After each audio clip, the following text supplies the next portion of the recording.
How careful do you have to be not to constantly refer back to your experiences as a player with your players now? Or do you think it's a really helpful thing?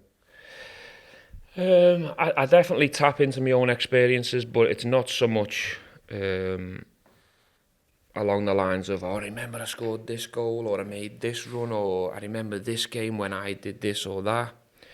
It's more like I remember maybe getting something wrong, or remember doing the wrong decision, or I remember being a bit selfish at this time, or blah blah blah. And I'll tap into stuff where maybe that type of stuff. I don't think there's any harm in that. No. Tapping into that. I think in some ways it's probably helpful for those players because when you recall someone's career, you think of all the good stuff, right? But you can talk to them about how sort of torn you were that summer where there was the Chelsea situation on the table and you may have left Liverpool, or, you know, losing big games and big moments, or seeing great players like Torres leave Liverpool and wondering what that meant for your own future. I think all of those negative moments. Yeah, I think my careers took me on a journey of highs and lows over a big period of time, and I think that's prepared me, and it's the reason why I feel I can be a manager, and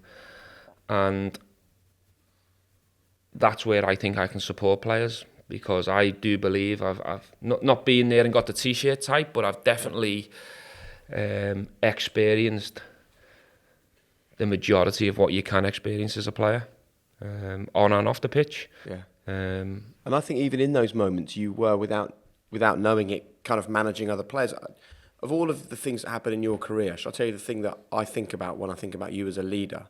It isn't lifting the trophies, it isn't sort of the big lows or the big highs. It is when John Arisa misses his penalty in the Champions League final. And as he walks back to the group, you're the first one to break away from the line of players and put your arm around him straight away and comfort him. And you are on the verge of missing out on your greatest moment as a player because of what he's just done. Thankfully, yeah, because I think as well as I think you've got to be a good person as well. I think football's emotions, and different things happen. It's not just all the good things that you see on the TV. People have feelings, and you get to know people. You build relationships, and you know how much they want it as much as you.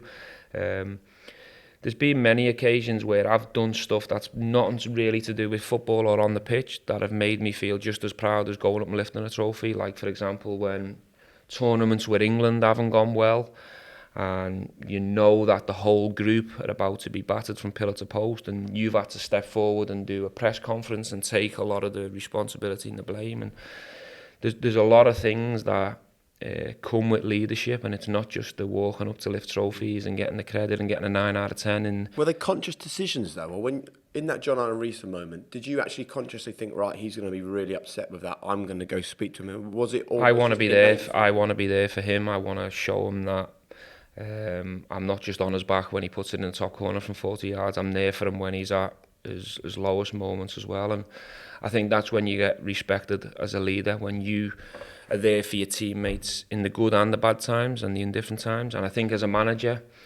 I want to be there for me players. Players are human beings. They've got kids, they've got families, they've got emotions, they're going through different things. No one can control what's in the future. I think a big thing for me at Rangers, certainly in the first few months, was to show these that, I've been Steven Gerrard, I've had a good career, but this is the start of a new journey as a manager, and it's not just about demanding the best out of them in terms of a ball at the feet.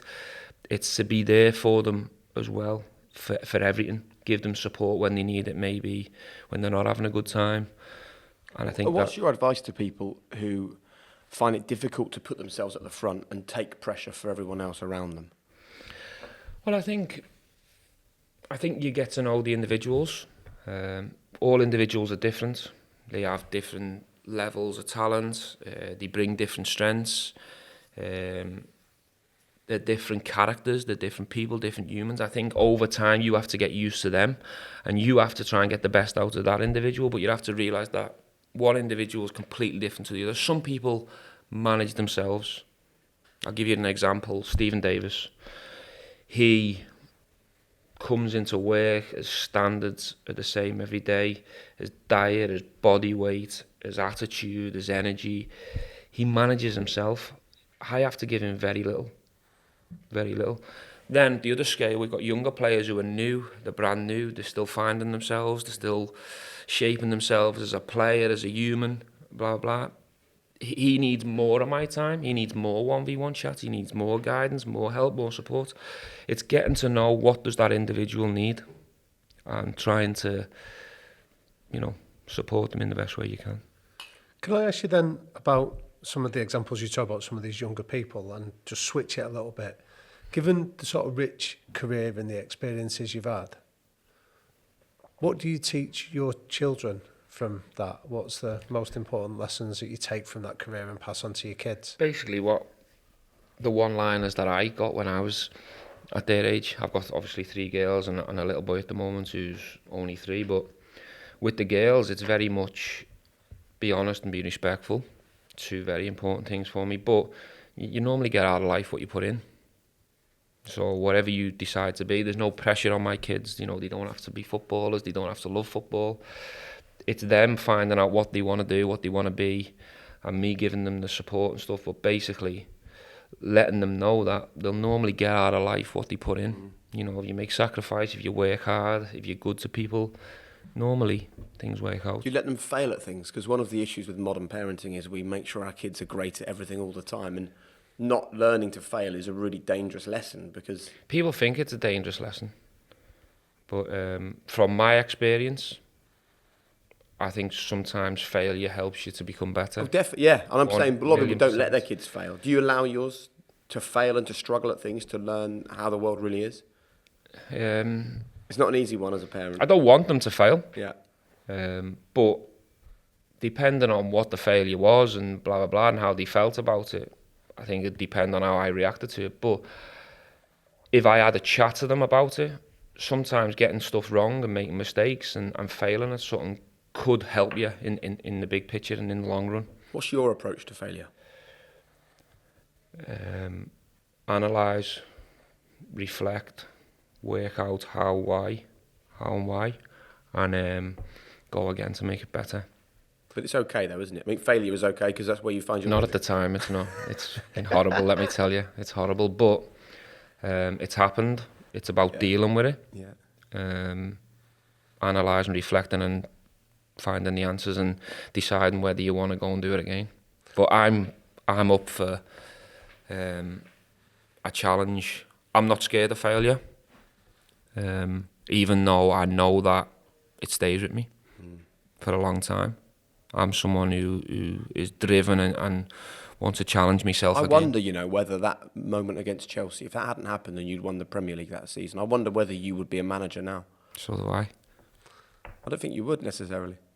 That's your opinion. But What do you think? Because you would have won everything. It's a good done debate. everything. But I think missing that buzz of winning and competing and that routine, that daily routine of wanting to win, and I'm not sure I could have went from the age of 36, 37 for the rest of my life without some kind of drive to compete and win. So can I ask you then, given how that moment from 2014 still lives with you that you've referenced, how did you feel watching Liverpool win it this year? Was there a part of you that was envious, jealous? No, not one bit. Honestly? Not one bit. So how did you process it then? I felt like part of me healed more than Did it? any of them Because? feelings. Just because I know not only did it hurt me, it hurt a lot of people who had followed this club for many, many years and they work on a daily basis. Liverpool fans commit themselves to that club and they work every day. They love the club, it's in the heart. I've lived there for 20 years. I'm more. I knew what that meant, that Premiership, to an awful lot of people. And my own family, to me, I mean, the way the club were with me during that time, which will remain private, during that run-in to win the Premier League, it was special how that club was with me.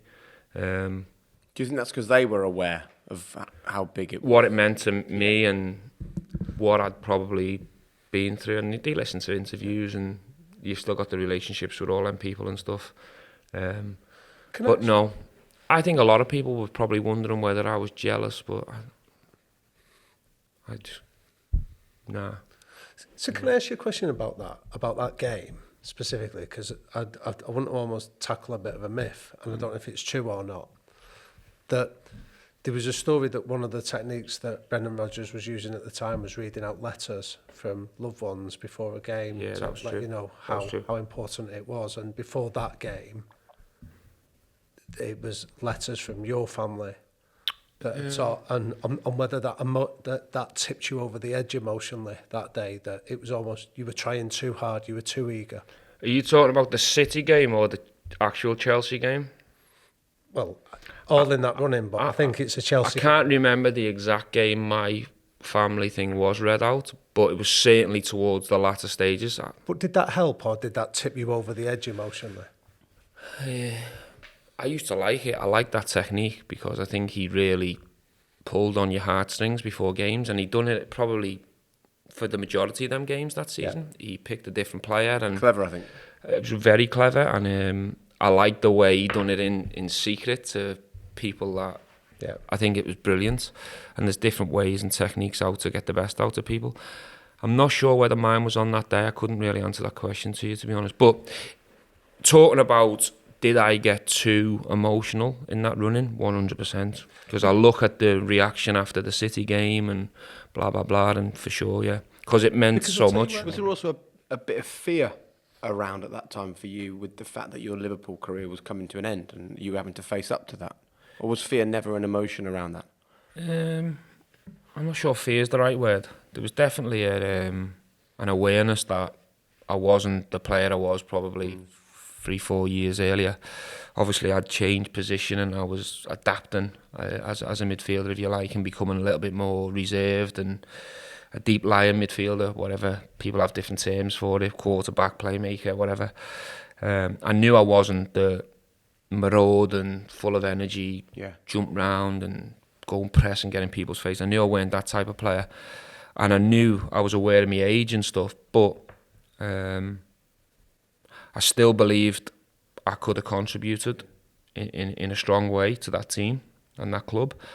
And I think if them situations, Madrid away, Man United at home, I think if things were different or went different for me, I believe I would have stayed for another year. Really? Why do you think that? I just do. I think them experiences and them disappointments maybe push you towards thinking, you know, maybe it is time to move on and do something different. Whereas if you start in them games and you still feel like you're an important player and you're a starter and stuff, maybe you think, well, maybe it's not time, maybe you stay. But, you know, it's all in the past, you know. It's so interesting though, isn't it? Because all of this, again, whether it's the emotional control thing in the Man United game or that, you know, incredible moment after the City game when you actually cried on the pitch and you know, that was a big moment as well. Or whether it's that dawning realisation that, you know, your career with Liverpool is slowly coming to an end. All of this, again, filters towards experiences that you will be dealing with on a season-by-season basis as well. 100%, yeah. I've heard you say that you feel like you were born for playing. Do you ever feel like you will get to that place and have a similar relationship to management that you had to being a football player? I hope so. Are you on that journey now? Yeah, I'm more and more like you. Yeah, as a player, I felt like I got to a place where I felt like I could be really, really good and strong, and I can compete against anyone. There was a stage in a period of my career where I did feel like no one bothered me in terms of the challenge or who I was up against. You felt invincible? Not invincible. I didn't fear anyone. Yeah. I didn't fear anyone. I felt like I was strong. Every part of my game was strong. I was in a good place and I could really go toe to toe with anyone. I did feel like that. Whether I did or not is a different debate and challenge. I hope one day I can get to a stage as a manager where I feel complete, where I feel I can compete against the best managers in the world, but it's different because you need a lot of things to fall into place. You need to be around the best players. You need to be at a certain club. It is a completely different role, But in terms of that feeling where you can compete against anyone, I'd love to get to that position as a manager. I'm obviously on a journey to try and get somewhere close to that. And when do you feel you left behind the tag of being a former footballer and started to become I don't think you'd ever lose that tag because, you know, I that's what I am. That's what I'm proud to be, an ex-player. I'm proud of the career I had. People always want to talk to me about my career, so I don't think you ever leave that tag.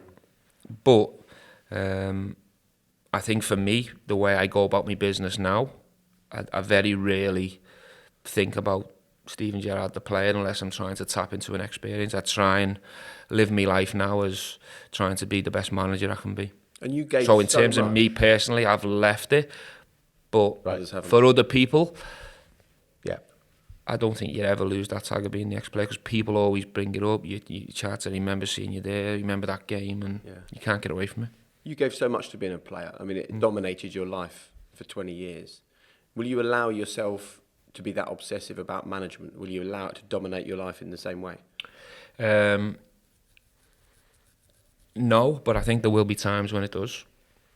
And in the 2.5 years I've been a full-time manager, and you know, as a coach preparing to be that at the academy and stuff, it's different. You know, you're working with kids, the development and the points are not important. You're trying to grow and get pitch experience, but when you go into the real game and you're representing Rangers and you know what it means to certain people, there are times when it dominates your life and you can't control that. That's what it is.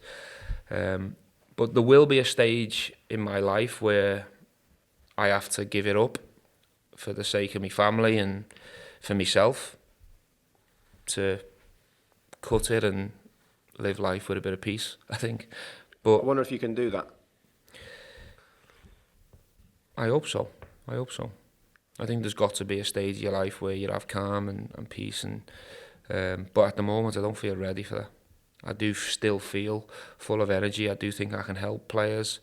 I do see opportunities to have more highs and buzzers and adrenaline rushes that, you know, I do see things that I want to go and achieve. So I'm not ready for that now. But for Alex and the kids, at some stage I'm going to have to give myself to them 100%.